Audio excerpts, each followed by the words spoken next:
The crack runs across the ice like a black scar, 2 meters wide. Open water visible inside, dark and moving. The orange fuel tanker sits 50 meters back, engine idling, headlights cutting through the fog.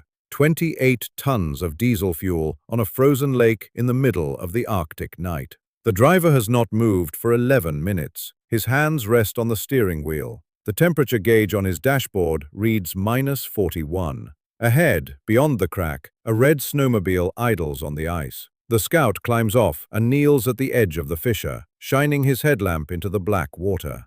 Behind the fuel tanker, 2 more trucks wait in the darkness. A blue supply truck and a green cargo truck, headlights dim in the frozen fog.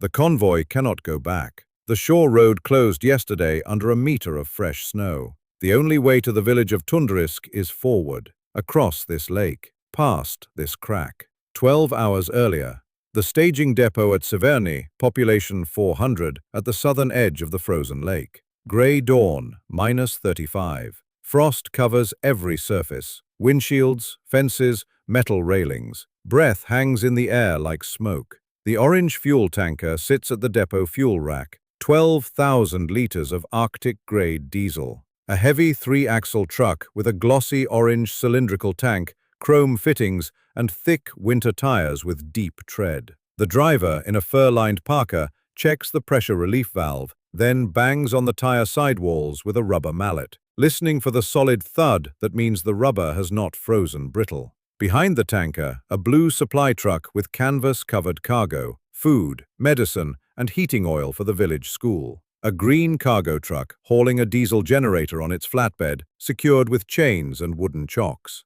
The generator is the village's emergency backup. Their main unit failed a week ago. The ice roadmaster arrives in a white pickup with a red flag on the antenna.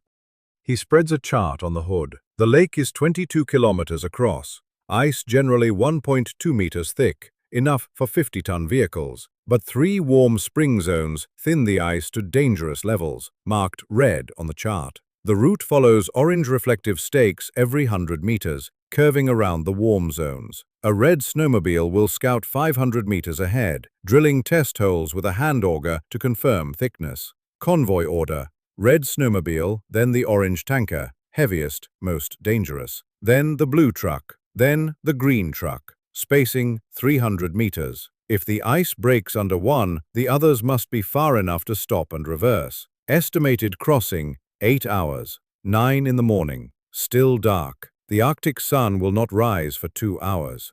The red snowmobile rolls onto the lake. The scout rides 500 meters, drills with the hand auger. Ice chips spiral out. 1.3 meters. Green light. The orange tanker rolls off the shore ramp onto the ice. The tires crunch on the frozen surface, 5 kilometers per hour. Any faster, and the truck creates a pressure wave that can flex and crack the ice. 12,000 liters slosh gently in the tank. The first 5 kilometers are featureless white. Headlights illuminate a corridor of orange stakes marching into the fog. The driver cannot see the far shore. He follows the stakes and trusts the scout. The GPS shows a dotted line across the lake. At kilometer 8, the scout drills again. 1.1 meters. Safe. Green flag. The fuel tanker passes 4 minutes later. Behind it, the blue supply truck follows at 300 meters. 2 blurry headlight dots in the fog. Dawn arrives slowly. Not a sunrise, but a brightening from black to dark blue to pale white.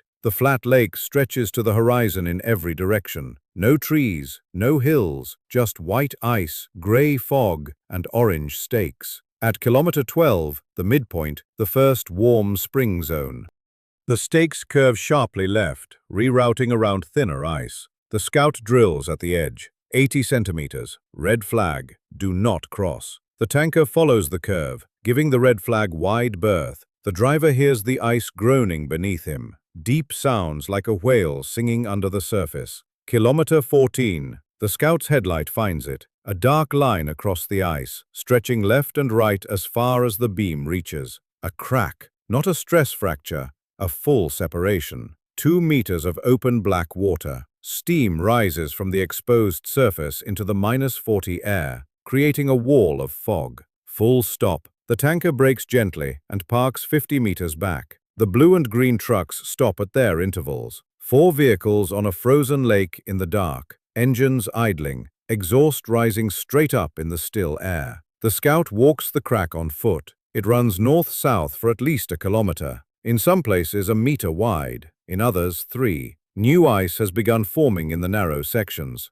Thin, grey, flexible. Not enough for a snowmobile, much less a 28-ton tanker. He radios the ice road master. The master checks his charts. An alternate route, 2 kilometers east around the crack's far end. Closer to warm spring zone 2. The Scout rides east, drilling every 200 meters. 1 meter, 90 centimeters, 1.1. At the crack's end, solid ice on both sides. He crosses, drills on the far side. 1.2. Green flag. The detour is safe, but the detour is unmarked. The Scout drives the new path slowly, planting fresh orange stakes from a bundle on his sled, 1 every 100 meters. 40 minutes. He reaches the original route on the far side and flashes his headlight 3 times. The signal. The tanker driver turns east and follows the fresh stakes. The ice groans louder here. He grips the wheel tighter. 5 feels too fast. He drops to 3. The new stakes are closer together,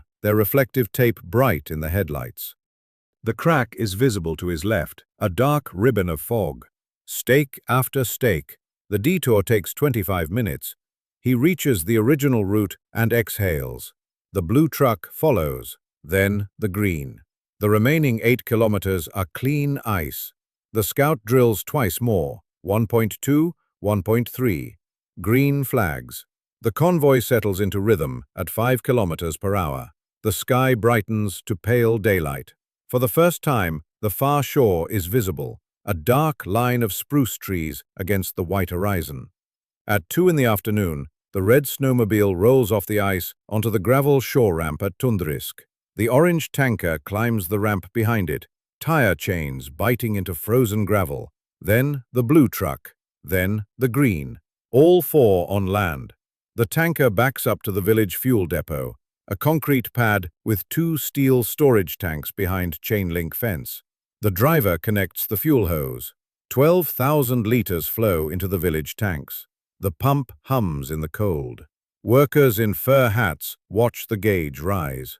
The blue truck unloads at the village store. Canned food, medical supplies, heating oil drums carried inside by 2 workers. The green truck delivers the generator to the power station. A technician in a thick orange jacket unhooks the chains, and the village's small yellow crane lifts the generator onto the concrete pad beside the failed unit. By 4 in the afternoon, fuel tanks are full. The generator is being wired in, and store shelves have food for 3 weeks. The convoy drivers gather in the village canteen, a warm wooden building with frost on the outside of every window. Hot soup, black tea. The tanker driver wraps both hands around his mug. 22 kilometers of ice. 1 crack, 1 detour in the dark, -41, and a village that will stay warm until spring.